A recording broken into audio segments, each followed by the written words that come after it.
Hello and welcome to tonight's episode of Fortnightly Frontier, where we discuss the latest in Star Citizen development and talk about it. Yes, discuss and talk about at the same time. I am your derpy host, Darjanator, and over there is my luscious co-host, Myre. Can we do that again, please? Luscious. Luscious, yes. You're a strange one, Darj. And you're stuck with me. Yeah, I suppose. So what's new for this episode? Okay, so actually, a few things. So in the last 2 weeks, we've had two whole around the verses with some interesting information, as well as the Star Citizen happy hour that happens. Several of them, yes. And yeah, so in fact we've had two of those and two ATVs. Yeah, so a lot of stuff today. Yep. Well, they've changed up the shows that you're bringing out, and they've stuck with that. So good on them, I suppose. One ATV, so lackluster. I think we won't be touching that until it's basically Pirate Swarm, and I don't suppose we should touch it until it's a bit more developed. Right. As they said, for 2.6.1, they're bringing out aces, making it even more difficult. Thank you. But the other ATV, was that a good one? Oh. And after watching it twice and reading the transcript on Relay, still don't get most of it.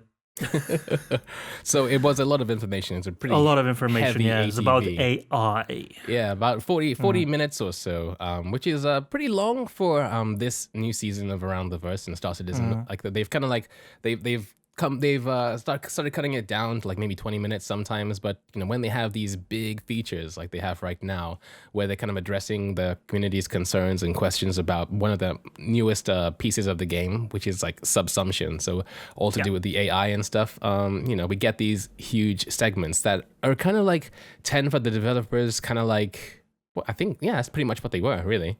Yeah.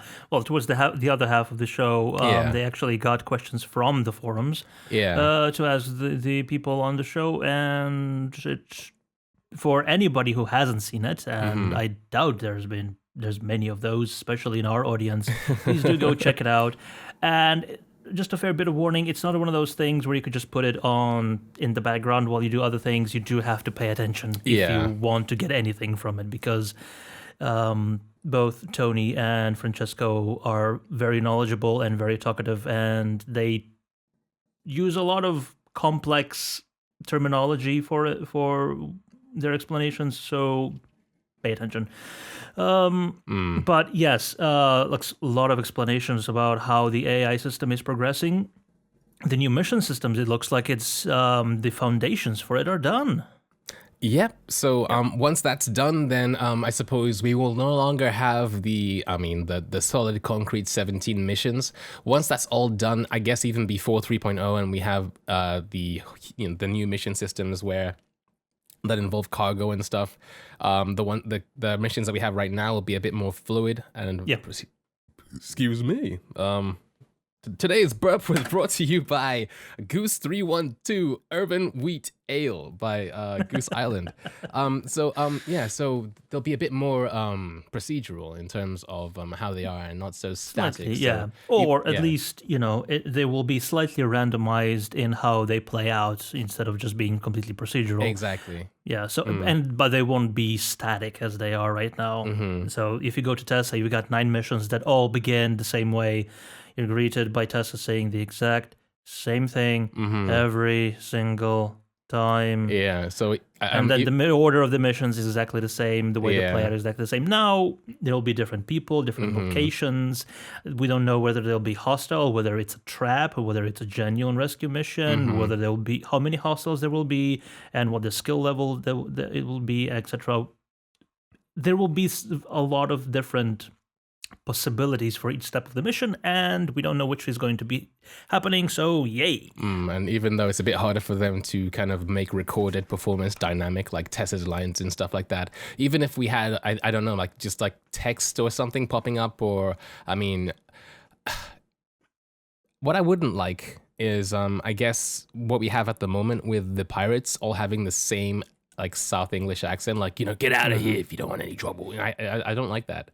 I don't like that. I mean, like, yeah, it's like they all just escaped from the EastEnders or something like that. Yeah, so I wouldn't mind personally having some missions if they're like, lesser missions that have nothing to do with like the grand plot or scheme, having just like, text or like, we have Moby-Glass journals right now and stuff like that. I wouldn't mind if they were kind of like that, with like you kind of had to read them or they popped up or but just in such a way that it'll give you a varied amount of quests to do and stuff like that, but at the same time, just like the Covil XPI mission, for instance.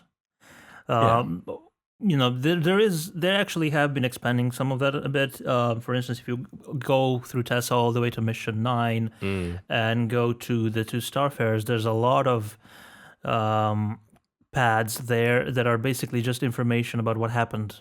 And they do nothing to resolve or augment how the mission progresses. It's basically just giving you a bit of background information. So I think a lot of that would be also helpful. Right. Like if you are, for instance, too late for a rescue mission and you find just a wreck, you go there and you find a bunch of PDAs or audio recordings instead of just the single one from the black box where you press use. Like just to give you a bit of more information about what happened prior to you getting there. That would be cool. Right. So, what else did we have? I guess there was some news. I guess we're not really doing anything chronologically. It's kind of like, oh wow, so much stuff happened today. I mean, this is these past 2 weeks. Let's talk about them randomly. So, I guess we can talk about the Star Citizen happy hours that happened. So, there were 2 in the past 2 weeks, of course, because they happen every Friday. One of them and was you like that show being the very first person to appear on it. Yo, that was a risk for both me and them. I feel like a guinea pig, but it was what it was. It was a lot of fun though. It was pretty successful. It was a lot of fun. But so I guess last week, in fact, there was a Grey-Headed Gamer was there with Sean Tracy. Did you watch any of that, Darj? I watched a bit of it. Yeah, I kept putting it on my watch later list on YouTube, but there's just so much stuff going on. I really can't. I watched it. I think I watched it, but while I was working, so I got a few bits here and there. What I remember is Gray focusing a lot more on actually playing the game than chatting with Disco and Xylo and Sean. So he was a bit more quiet and let the other people speak. So they talked about quite a range of stuff, and if anybody was unfortunate enough to miss it live and missing the giveaways and stuff like that, a lot of the information and stuff that was brought to light thanks to questions from the community managers and Gray are all up on relay.sc. But you can also watch it on YouTube as well, on the Star Citizen official YouTube channel. But without that sweet giveaway stuff. Yeah, that's true. That's true. So some interesting stuff that they mentioned. So I guess like they added more background to the levels and stuff like that in terms of some way. I mean, it wasn't really like focused in any one like field of development. No. There were questions of because I think that's the actual point of the show. It's more of a down-to-earth interaction with the community instead of being like a 10 for the developers or 10 for the chairman, where you get specific questions and hopefully getting very solid specific official answers. It's just chatting, which I think is something that's been missing from the community team ever since they ditched the original Reverse Diverse and went with a more official bit, and then they dropped Reverse Diverse. Yeah. So, yeah. I think this happy hour is what was introduced, especially to appease all those people who were lamenting the loss of the old RTV. So I guess one of the things that they mentioned in this summary that I have up here is that people have been asking what the mega map is. And so I believe that there is some... Speaking of, code for that has already been finished. Oh, okay. And is awaiting release of 2.6.1. If you check out the latest updates to the schedule report,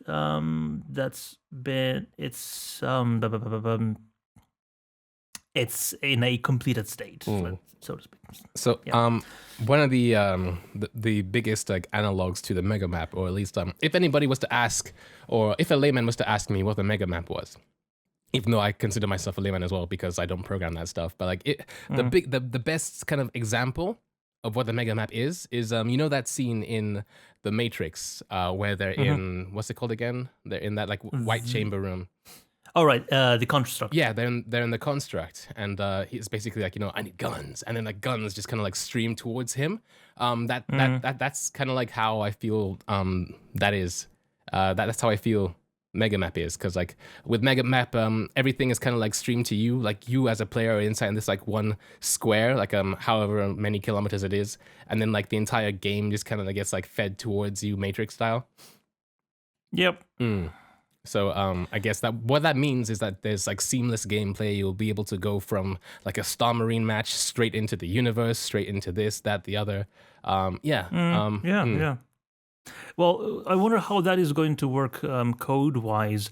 Will it be separate maps that are streamed in, or will the Star Marine locations be actually part of the universe map? Well, so the way it's described is that the mega map itself is a small map. So it, in and of itself, is a map.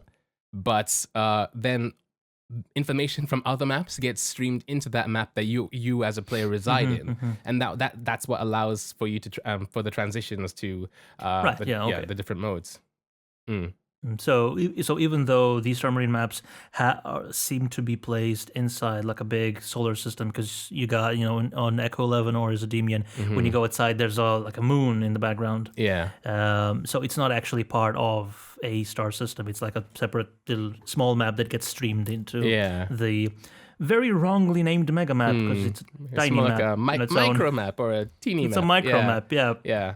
So apart from that, nothing much else kind of like got surfaced that, because I guess it was more about the social experience and you know. But one thing that did get brought up was the planet side racing.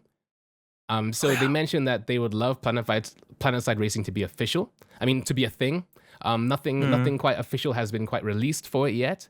But they're not gonna be doing anything on their own. They want it to be sort of like emergent gameplay sort of thing. Yeah. So like, I can already imagine like you plop down on a planet with several constellations, Aquillas, and you bring out the rovers, and then you race from one sort of settlement to the other and see who gets there first. Yeah. I mean, I'm totally up for that. Why not? Like Sean Tracy brought up the fact that he would love for players to make their own racetracks as well.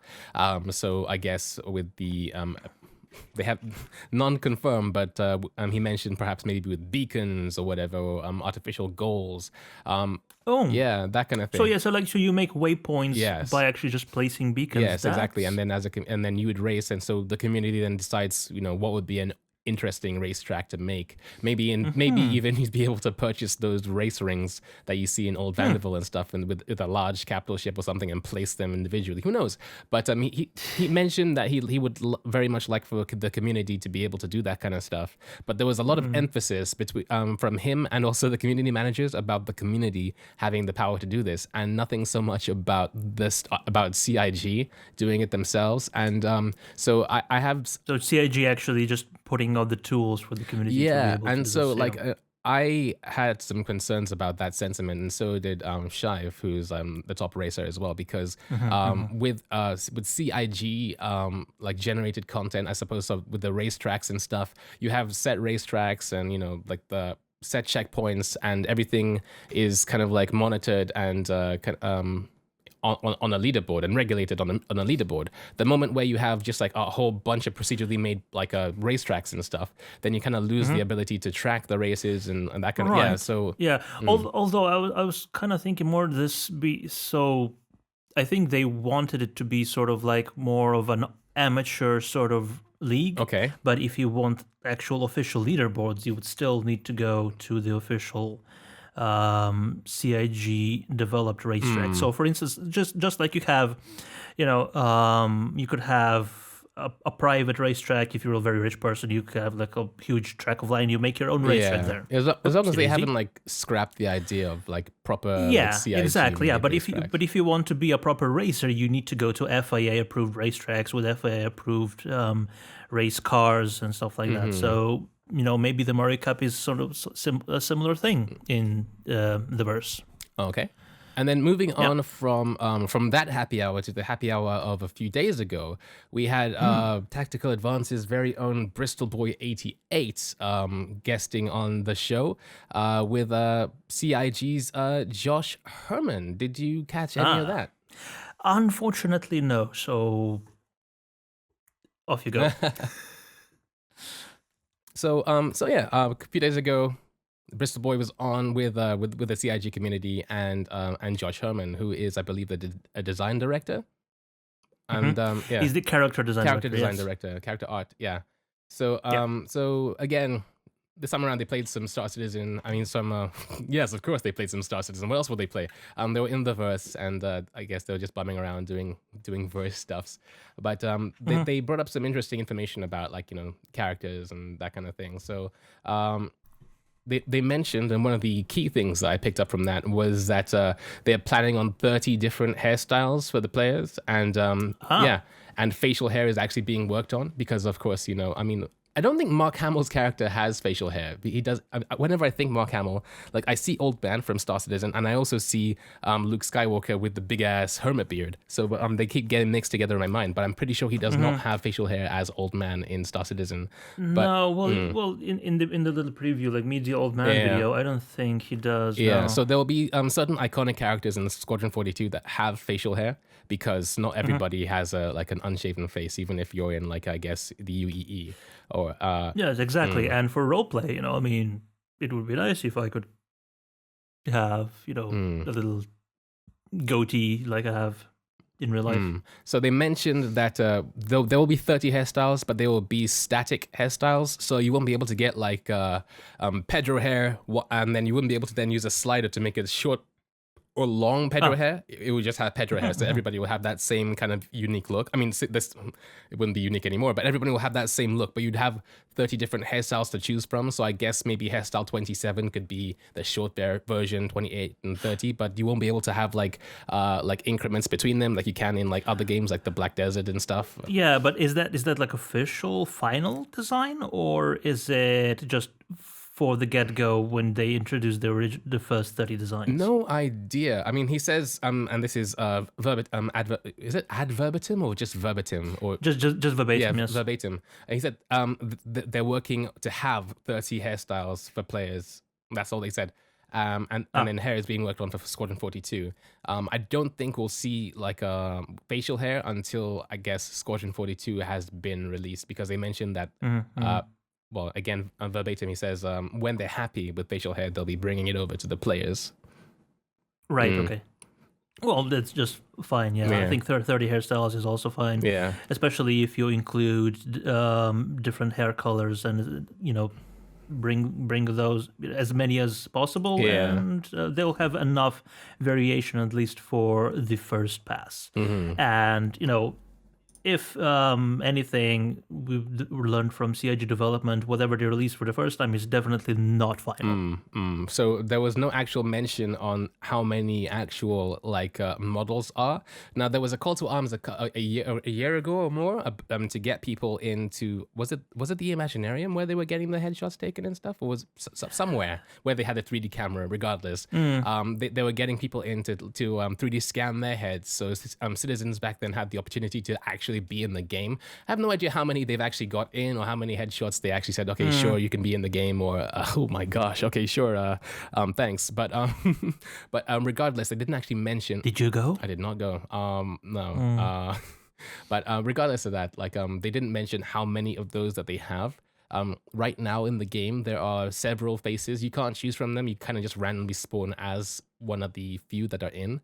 I think I've noticed a total of maybe 4 or 5 different people. I think I haven't actually paid that much attention, but I think we should do that as soon as we're done here. Yeah, I mean, I don't think in the PU, all that selection is there. But definitely in Star Marine, if you ever run into somebody and shoot somebody, the faces behind those Marine helmets do change sometimes. I've seen, I've seen at least 3, like an Asian looking one, and there's a black dude as well. Yeah, exactly. And then the default character that you see in the PU. Yeah. So about the faces and stuff, though, we did in last week's, so not 2 days ago, but last week. We should probably say the week commencing off, because we have these things on YouTube as well. So saying last week makes no sense to most people. But regardless, they had these faces and they showcased them on that around the verse, and so you can see that it's definitely coming along in terms of like the hair and female. Yeah, so there's a female character, there's a Pedro character, there's a there's a lot of there's this very Greek looking character. And somebody said that looks like young Chris Roberts, that one just over there. With a slight Asian hint. With a slight Asian hint. Yeah, why not? Why not? But yeah, it's pretty cool. Could be the offspring of Sandy and Chris. Perhaps, I mean, that's some, some creative interest. Yeah, anyway. Interesting. Anyway, so yeah, so it's really cool where they've gotten with this at the moment. In terms of just looking at the hair in general. I mean, remember the Bishop speech like cinematic from 2 years ago? The hair looked nothing like that, and that's meant to be and that's like, what did they call it? A class 0, a type 0 hairstyle? Tier 0. Tier 0. These heads are probably just players, like player heads. So what will that be, like tier 2 maybe? Because like I don't think players actually tier 1 or tier 2, yeah, and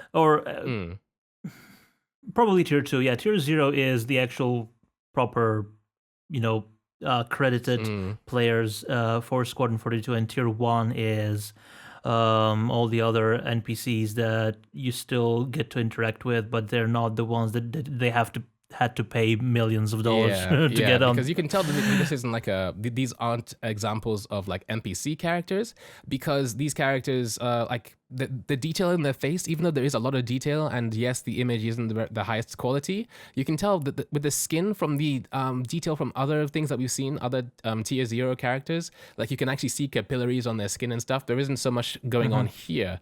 And I do have an example of a tier 0 face. I believe she is right here. You can see like she's, she's got tears in her eyes and all that kind of stuff. And it's actually, is that uncanny valley to you?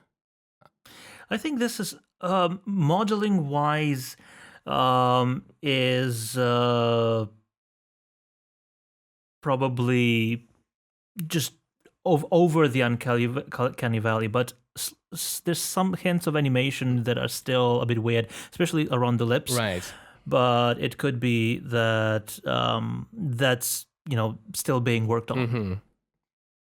I don't think the range of motion for the lips is complete there in this example. Anyway, let's take it down because it's creeping me out. I think it's a lack of hair mostly. Well, I don't know, bald girls look alright. I mean, like I don't get creeped out by bald girls. What are you saying? All right, so what else, Starch? Oh well, 2.6.1's coming, yeah. And one of the most exciting things that people have been demanding and anticipating with glee is netcode optimizations. That's one of the things, finally, they need to get netcode down. And there's two things there's happening in 2.6.1, at least in regards to how I'm interpreting the production schedule, is that they're already finished and waiting to be released in 2.6.1. One of them is message ordering, and the other is variable something. What's it called? You mentioned this before. Okay, message ordering, and then you said it was serialized variable. Serialized variable. I remembered. Yeah. Anyway, global serialized variables, actually. Global serialized variable. Get your GSVs in here, man. I don't know what why exactly it's called like that, but basically when it comes down to it is currently the way the netcode runs is that the Star Citizen netcode runs on a tick rate of 30 hertz.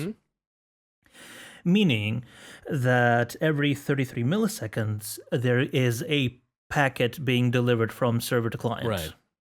And that packet contains all the information about everything that's happening. Mm-hmm.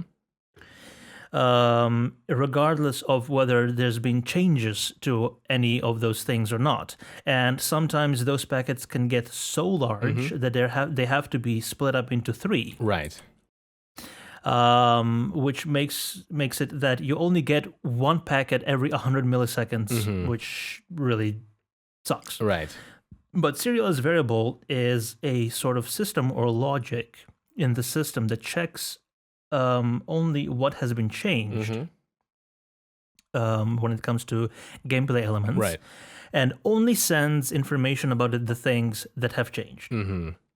So and hopefully, at least in theory, that's going to drastically reduce the amount of data that's being sent over from server to client and vice versa. And the other thing is, what did I say? Message ordering, you said. Message ordering, yes. Okay, I don't know if they're switching from it or have they already switched, but there's basically 2 protocols when it comes to networking. It's the TCP and UDP. Currently, they're using TCP, but UDP is much faster. But it doesn't guarantee the exact order that the packets are coming in, which is kind of crucial if you want a linear gameplay sort of thing. So which would prevent characters from jumping around all over the place because they're getting the information of the position out of order. So this message ordering logic is also something that's going to take care of that. So you get the proper information at the right time or in the right sequence. It may not be as fast as just raw message stream. Right. So it'll take a bit of CPU time to get the packets in order, but it still should be faster than what you're using right now. At least that's my thinking, right. But I'm no network engineer, so... Yeah. So Battle Nonsense actually made a pretty good video, kind of like making this a bit more understandable to at least me, because I have no idea. Like a netcode, I don't pretend to understand half the stuff. It's not really what interests me about games. I like to play games personally. But you mentioned before, and I'm taking the piss start, sorry. But you mentioned before that Star Citizen or Star Marine, etc. They have a 30 tick rate, right? Yeah. Yeah, I mean, it's interesting. 30 hertz, yes. Because when Overwatch got released, that game had been running for the longest time at a 20 hertz tick rate, and that only just got changed a little while ago. So yeah, and then even back then, I mean, yeah, I guess it was playable to some degree, Well, yeah, Star Marine is playable as well. But I think that, when they fix the global serialized variable, so a lot less information has to be sent between servers and clients. Right. I think they'll also be able to increase the tick rate because just every packet that's being sent will be able to include all the required information. Right. So because right now it's being broken up even at 30 hertz tick rate.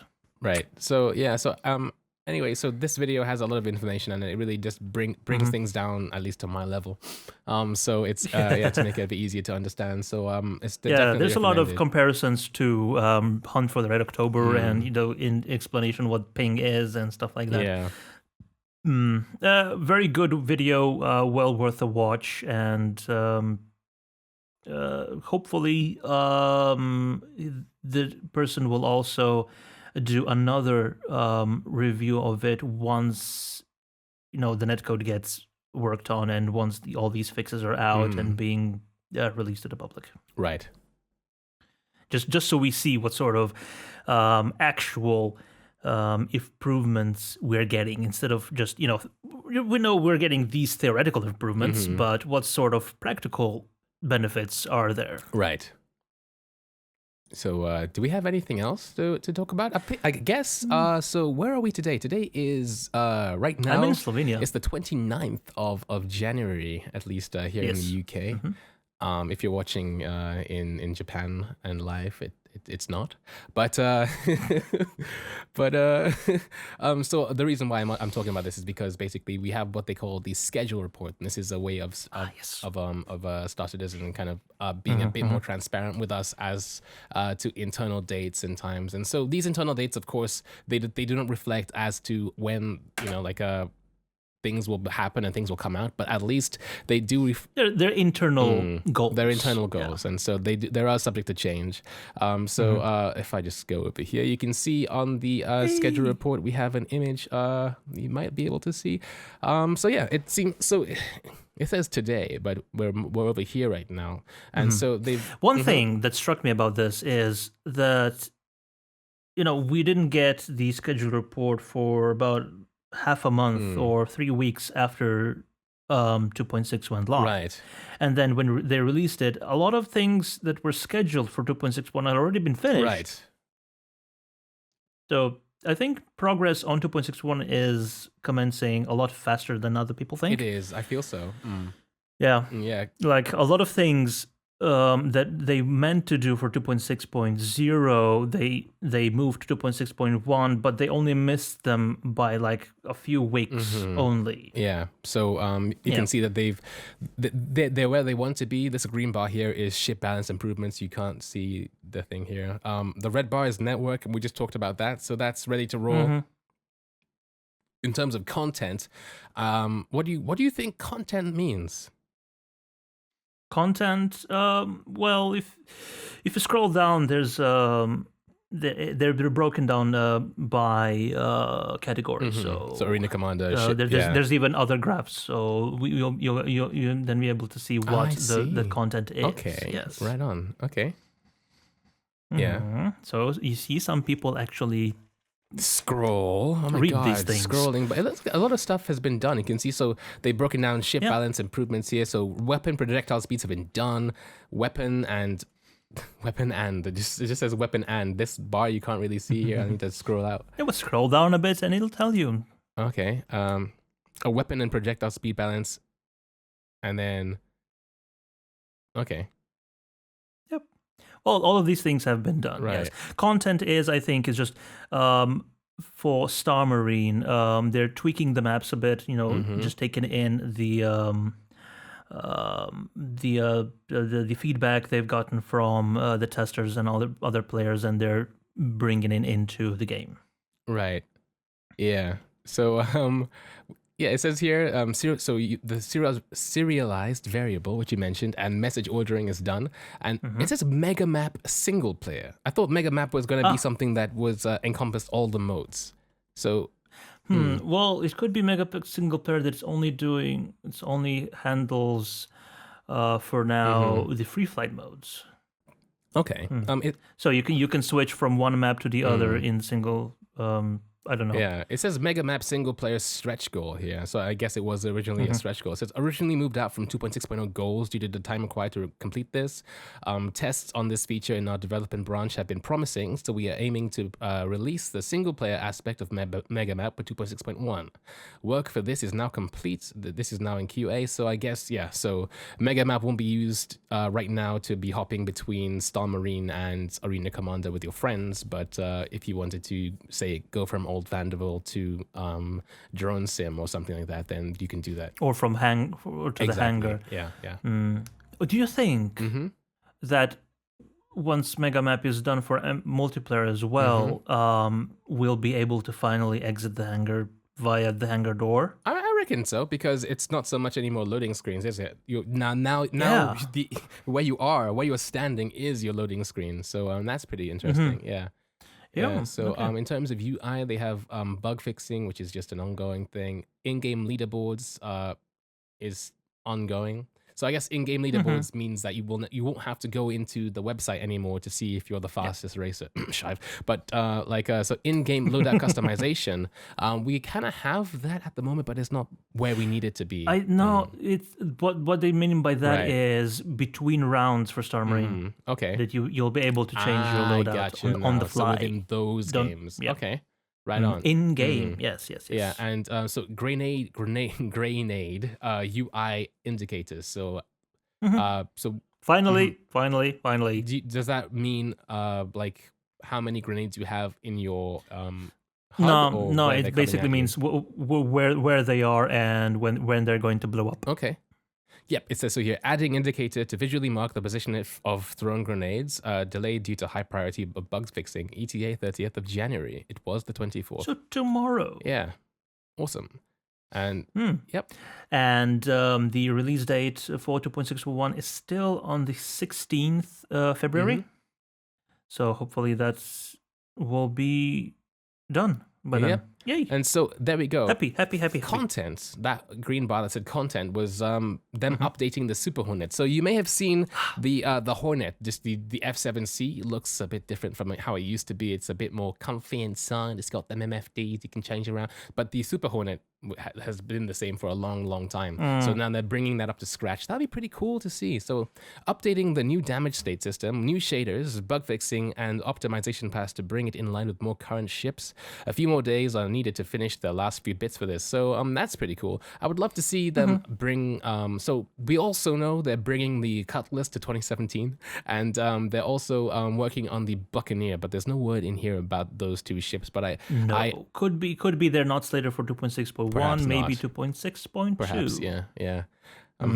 Or later. Yeah, so it'll be interesting to see this ship though. And so I got a question for you, Dodge. What do you think? Sure. Okay, so normally, at least it's kind of been a thing now for the past few patches, that every single patch that we've had at least one new flyable ship, or at least hangar-ready ship. So if this new Cutlass won't be flyable, which I guess, I mean, why wouldn't it be? It's just the same ship, but with a different look. But I don't think it's the same ship. I think they're working on it from the ground up. It's not just the modeling that's being... Okay. Yeah, I think it'll be easier for them to just, instead of taking the entire Cutlass package and removing the 3D model, and removing the physics model, and removing the damage states, and replacing them with new. I think it's easier for them just to start from the ground up. Yeah. Okay. All right. So, do you reckon that will at least be hangar ready by 2.6.1? I mean, like, no. if I was to ask you to give me at least two ships, what you think will be hangar ready for 2.6.1? I don't think any will be hangar ready for 2.6.1. Yes, because it's not a big patch. It's just an incremental bug fixing patch. Why are you so pessimist, Dodge? All right, so okay. All right, so and 3.x and beyond milestones. I might be wrong. You might be wrong. I hope you're wrong. You better be wrong. All right, so I haven't actually seen this part. And again, RTFM kind of expands to RTF schedule report. It's basically the same thing that they released at CitizenCon with the sliders about 3.0 and 3.1, 3.2, 3.3, and 4.0. What sort of mechanics are coming in, which ships are coming in. It's there's no new information there. No new information. I think I mean, they actually haven't changed it. The Caterpillar is not supposed to come out in 3.1, but it's already out in 2.6. So That's true. Okay. Roger that. All right, understood. So so nothing else here. This is just old news for people who want to see that kind of stuff. Yep. Gotcha. Yep. But currently I think our next episode is still going to be big on anticipation.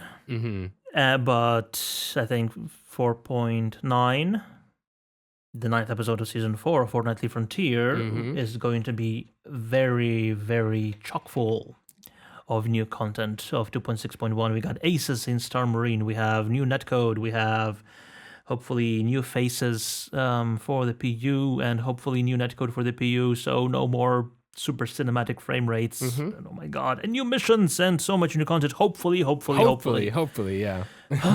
Here's hoping. All right.